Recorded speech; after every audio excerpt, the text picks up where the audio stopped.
साथियों, UP police की running clear करने के बाद ज्यादातर कैंडिडेट्स के मन में एक ही डाउट है और वो डाउट है आपका फाइनल कट ऑफ को लेकर के। तो आज के सेशन में हम लोग फाइनल कट ऑफ के बारे में बात करेंगे। मेजरली ये वीडियो होने वाला है गर्ल्स के लिए। हालांकि गर्ल्स और बॉयज दोनों के लिए वीडियो बेनिफिट रहने वाला है, लेकिन गर्ल्स के लिए ज्यादा इंपॉर्टेंट हो जाता है। तो देखिए, फाइनल कट ऑफ को लेकर के आप सभी के बहुत ज्यादा डाउट्स आ रहे हैं। तो फाइनल कट ऑफ पर बात करने से पहले कुछ जो मैंने एक वीडियो और बनाई थी इससे पहले गर्ल्स और बॉयज की दोनों फाइनल कट ऑफ को लेकर के, तो उस वीडियो पर ज्यादातर जो कमेंट्स थे वो थे मेडिकल को लेकर के, कि कोई कह रहा है कि मेरी ये समस्या है तो मेडिकल में दिक्कत होगी या नहीं होगी। मतलब मेडिकल से संबंधित बहुत सारे क्वेश्चंस थे जिनका कमेंट्स में आंसर दे पाना नामुमकिन है। हालांकि मेडिकल पर आधारित मैंने पहले एक वीडियो बना रखी है, जिसने भी वो नहीं देखी है और मेडिकल से संबंधित कोई भी इशू है तो वो वीडियो आप लोग अवश्य देख लीजिए। मेडिकल से संबंधित सारे डाउट्स आपके वहां पर क्लियर हो जाएंगे। अब बात करें, विद्यार्थियों के मन में ये भी डाउट है कि जो फाइनल कट ऑफ है क्या वो मेडिकल से पहले आती है या फिर मेडिकल के बाद आती है। तो देखिए, यहाँ पर समझिए, अभी तक जितनी भी आपकी वैकेंसी हुई है, भर्तियां हुई हैं, 41,520, 49,568, इससे पहले की भी जो भी भर्तियां रही हैं, सभी में जो आपकी फाइनल कट ऑफ लगी है वो रनिंग के बाद और मेडिकल से पहले आती है। रनिंग के बाद उतनी ही विद्यार्थियों की फाइनल कट ऑफ होती है जितनी आपकी वैकेंसी होती है। जैसे आपकी ये वैकेंसी है 60,244 पदों पर। जब सभी कैंडिडेट्स की रनिंग समाप्त हो जाएगी तो उसके बाद जो फाइनल कट ऑफ बनेगी आपकी मेडिकल से पहले, वो उतने ही विद्यार्थियों को लिया जाएगा, 60,244 विद्यार्थियों को। अब मेडिकल में जो विद्यार्थी फेल होते हैं, हालांकि बहुत ज्यादा तो फेल नहीं होते हैं मेडिकल में, 100 में 1-2 कैंडिडेट ही फेल होते हैं, लेकिन जितने भी आपके फेल हो गए, मान लीजिए 60,244 की वैकेंसी है, इसमें मान लीजिए आपके 2 से 4,000 या 5,000 कैंडिडेट फेल हो गए, तो जो वो 4-5 हजार जो आपके पद बचेंगे उसमें फिर दोबारा से कोई मेरिट नहीं लगेगी, कोई फिजिकल कोई मेडिकल नहीं होगा, वो वैकेंसी आपकी खाली ही चली जाएगी। ऐसा अभी तक की वैकेंसियों में होता आ रहा है। तो ये चीज आपको क्लियर हो गई कि जो आपकी फाइनल कट ऑफ बनेगी, फाइनल मेरिट लिस्ट जो लगेगी वो मेडिकल से पहले लगेगी। ठीक, अब बात करें कि जो आपकी फाइनल कट ऑफ बनेगी वो कितनी बनेगी। ज्यादातर लड़कियों का जो है फिजिकल हो चुका है, कुछ लड़कियों का बचा है जो 20 तारीख तक सभी गर्ल्स का जो है फिजिकल कंप्लीट हो जाएगा। और आप सभी ने देखा होगा कि पहले की भर्तियों के अकॉर्डिंग इस वाली भर्ती में लड़कियों की वैकेंसी भी ज्यादा है और लड़कियों ने मतलब अच्छा खासा प्रयास भी किया है, अच्छी खासी मेहनत की है। जहां पहले आपकी 41,000 वाली वैकेंसी में 100 लड़कियों में से 8-10 लड़कियां पास हो पा रही थी, 49,000 वाली वैकेंसी में आपकी 100 में से 60-70 पास हो रही थी। यहां पर आपकी 100 में से 80-90 तक लड़कियां पास हुई हैं। 80 तो एवरेजन पास हो ही गई हैं, 90 भी पास हुई हैं। 100 में से 150 लड़कियों का जो बैच रहता है उसमें 15 से 20 लड़कियां फेल हो रही हैं। तो यहाँ पर लड़कियों ने पढ़ाई में भी अच्छी खासी मेहनत की है, एग्जाम में भी अच्छी मेहनत की है और फिजिकल में भी अच्छी मेहनत की है। अब बहुत सारी लड़कियों के ये भी डाउट्स हैं क्या सेकेंड मेरिट लिस्ट आएगी।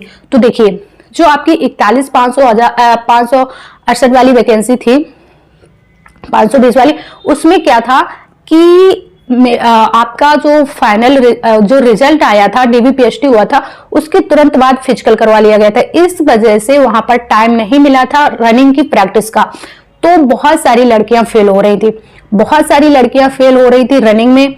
तो वहां पर ही उन्हें आइडिया लग गया था कि भाई वैकेंसी जितनी है गर्ल्स की उतनी गर्ल्स नहीं मिल पा रही हैं, इसलिए रनिंग के दौरान ही second merit list, third merit list, fourth merit list तक आई थी, क्योंकि लड़कियां बहुत ज्यादा फेल हो रही थी।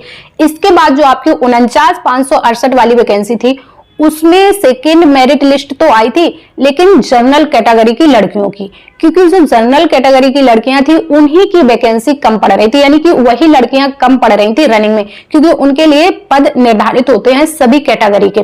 तो जनरल वाली लड़कियां कम पड़ रही थी, रनिंग क्वालिफाई नहीं कर पाई थी, इसलिए उनकी सेकेंड मेरिट लिस्ट आई थी। इस वाली वैकेंसी में अब अपनी वैकेंसी पर आ जाइए। आपकी वैकेंसी है गर्ल्स के लिए 12,000 समथिंग 12,000 वैकेंसी है और 40 से 50,000 लड़कियों को रनिंग के लिए बुलाया गया है। अब जहां 100-150 लड़कियों में से आपके 20-25% ही लड़कियां फेल हो रही हैं, तो क्या 40-50,000 में से आपकी 10-12,000 लड़कियां कंप्लीट नहीं कर पाएंगी रनिंग? बिल्कुल कर लेंगी। इसलिए आपकी इस वैकेंसी में सेकेंड लिस्ट आना नामुमकिन है। फिलहाल तो कुछ कह नहीं सकते कि आएगी या नहीं आएगी, लेकिन जो 99% चांस है वो ना के बराबर है। अब मेरी एक बात और सभी बहनें ध्यान से सुन लेना। देखिए, अगर आपके नंबर 180 हैं तो आप जो फाइनल मेरिट सुनना चाहेंगी वो 180 ही सुनना चाहेंगी, 182-83 नहीं सुनना चाहेंगी। ये एक सच्चाई है कि जिस भी कैंडिडेट के जितने नंबर होते हैं वो जो मेरिट लिस्ट सुनना चाहता है वो उतने के अंदर ही सुनना चाहता है, उससे ज्यादा मेरिट नहीं सुनना चाहता है। लेकिन भाई, आपके सुनना चाहने से या सुनना ना चाहने से मेरिट पर कोई असर थोड़ी ना पड़ेगा। वो तो अपने हिसाब से ही भर्ती बोर्ड निकालेगा, जितने कैंडिडेट लेने होंगे उतनी ही तो मेरिट लिस्ट जाएगी। ठीक है, तो ये आपकी सेकेंड मेरिट लिस्ट के चांस बहुत कम हो जाते हैं यहाँ पर। अब बात करें कट ऑफ की। देखिए, अभी हालांकि कुछ लड़कियों की रनिंग बची है, अभी कंफर्म तो नहीं कह सकते कि इतनी कट ऑफ जाएगी, लेकिन मोटा मोटा जो आइडिया है वो आपको बता रहे हैं कि इतनी कट ऑफ जा सकती है। देखिए, आप सभी को पता है जो आपके अनरिजर्व कैटेगरी यानी कि सामान्य कैटेगरी की लड़कियां हैं, उनकी जो कट ऑफ है 203 पर लगी है। ईडब्ल्यूएस वालों की 180 पर लगी है और जो ओबीसी गर्ल्स हैं उनकी जो कट ऑफ है 189 पॉइंट में है। मैं एग्जैक्ट बता रही हूं आपको, पॉइंट नहीं बता रही हूं, 189 है। और जो एससी की गर्ल्स हैं उनकी 169 पॉइंट कुछ है और एसटी की गर्ल्स 136 पॉइंट कुछ करके ऐसे आपकी कट ऑफ लगी है। ठीक है, अब मान लीजिए आपके नंबर है, कोई ओबीसी की गर्ल्स है जिसके नंबर है 189 पर तो कट ऑफ गई है। अगर आपके नंबर हैं 195 के अराउंड आपके नंबर बन रहे हैं, आप बहुत अपने आप को सेफ समझिए। और जो सामान्य कैटेगरी की गर्ल्स हैं 203 पर मेरिट ये वाली लगी है। फाइनल कट ऑफ आपकी 203 से आप 4-5 नंबर इंक्रीज कर सकते हैं, यानी कि 208-9 के लगभग आपके नंबर हैं, तो आप बिल्कुल ही सेफ हो। ठीक है, तो फाइनल कट ऑफ को लेकर के बहुत ज्यादा परेशान नहीं होना है। जो लड़कियां बिल्कुल बाउंड्री पर हैं, हो सकता है, देखिए अभी नॉर्मलाइजेशन भी किसी किसी को ज्यादा मिल गया है, किसी किसी को कम मिला है, उसका भी अंतर पड़ेगा फाइनल मेरिट लिस्ट पर। तो उसका भी अंतर, आपका नॉर्मलाइजेशन का भी अभी बाकी है, क्योंकि कई शिफ्ट हार्ड रही हैं, कई नॉर्मल रही हैं, किसी में ज्यादा क्वेश्चन गलत हुए हैं, किसी में कम क्वेश्चन गलत हुए। इन सब का भी असर पड़ेगा आपके फाइनल मेरिट लिस्ट में। ठीक है, अब एक बात आप लोग बिल्कुल ध्यान से सुन लीजिए कि जिन भी बहनों के कट ऑफ के बिल्कुल इर्द गिर्द नंबर हैं तो उन्हें टेंशन बिल्कुल नहीं लेनी है। हालांकि टेंशन तो किसी को भी नहीं लेनी है। आप यहां तक आए हो, आप बहुत अच्छे हो, आपने बहुत अच्छी फाइट की है। बाई चांस आप 1-2 नंबर से रह जाते हैं, बाई चांस आप 1-2 नंबर से रह जाते हैं, तो आपको उस चीज का दुख नहीं मनाना है। हालांकि कष्ट तो होता है, बहुत कष्ट होता है कि हाय मैं 1 नंबर से रह गई या मैं 2 नंबर से रह गई।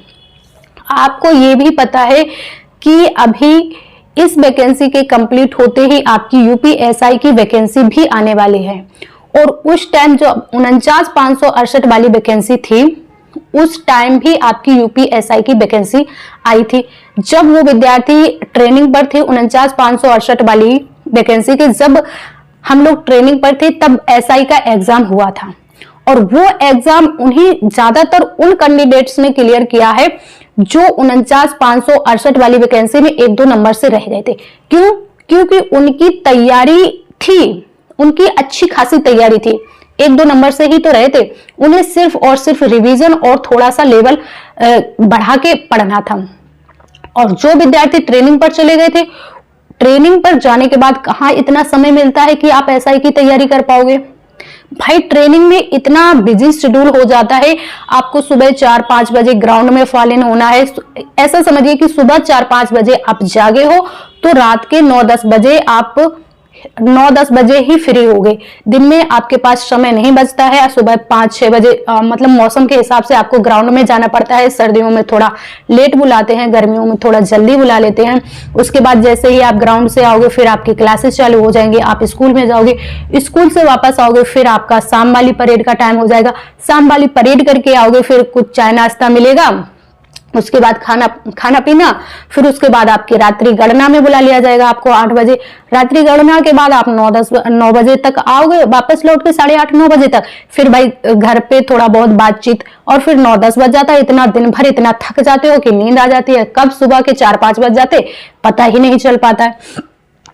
तो जो ट्रेनिंग पर लड़कियां थी उनमें से भले ही भाई कहीं कुछ लड़कियों ने यूपीएसआई का एग्जाम क्वालिफाई किया हो, लेकिन ज्यादातर उन्हीं लड़कियों और लड़कों ने वो एग्जाम क्लियर किया था जो वो कांस्टेबल वाली भर्ती से आउट हो गए थे। इसलिए आपको परेशान होने की बिल्कुल भी आवश्यकता नहीं है। यदि आप इस भर्ती में 1-2 नंबर से रह जाते हैं, एसआई की वैकेंसी आने वाली है, आप बिल्कुल डेडिकेट होकर के तैयारी करते रहना, तैयारी नहीं छोड़ना है। हालांकि जिसके 2-4 नंबर जो ये कट ऑफ है इससे ज्यादा है तो बहुत अच्छी बात है, और जिसके नंबर इर्द गिर्द है या 1-2 नंबर से रह जा रहा है उसके लिए बहुत, ये समझ लीजिए कि ये आपका मतलब ये आपके लिए हारने के लिए ये नहीं आप फेल हुए हैं। मान लीजिए कि आपको एक और बहुत अच्छा मौका मिला है कि आप कुछ और बेहतर कर सको। जब आप यहां तक आए हैं तो आप कमजोर नहीं हैं, आप में वो सारी क्वालिटी है जो एक सिलेक्टेड कैंडिडेट में है। बस आपसे थोड़ी सी मिस्टेक हुई है और उसी मिस्टेक पर काम करके आपको इन सबसे और बेहतर बनने का मौका मिल जाएगा। तो ये था साथियों कट ऑफ को लेकर के जो भी विद्यार्थी परेशान हो रहे थे उनके लिए थोड़ी सी जानकारी। हो सकता है आपको उम्मीद है कि वीडियो पसंद आई होगी। तो वीडियो पसंद आई हो तो वीडियो को लाइक कीजिएगा, अपने दोस्तों के साथ शेयर भी कीजिएगा। चैनल पर नए हैं तो चैनल को सब्सक्राइब कर लीजिए, और जिसमें भी अभी मेडिकल से संबंधित जिसके भी जितने भी डाउट्स हैं तो आप लोग मेडिकल से संबंधित जो वीडियो है आप प्लेलिस्ट में जाकर के देख लीजिए, चैनल पर जाकर के देख लीजिए, आपको मिल जाएगी वो वीडियो, आप जरूर देख लीजिए, आपके मेडिकल से संबंधित सारे डाउट्स क्लियर हो जाएंगे। तो मिलते हैं आप सभी से नेक्स्ट वीडियो में, जब तक के लिए जय हिंद साथियों।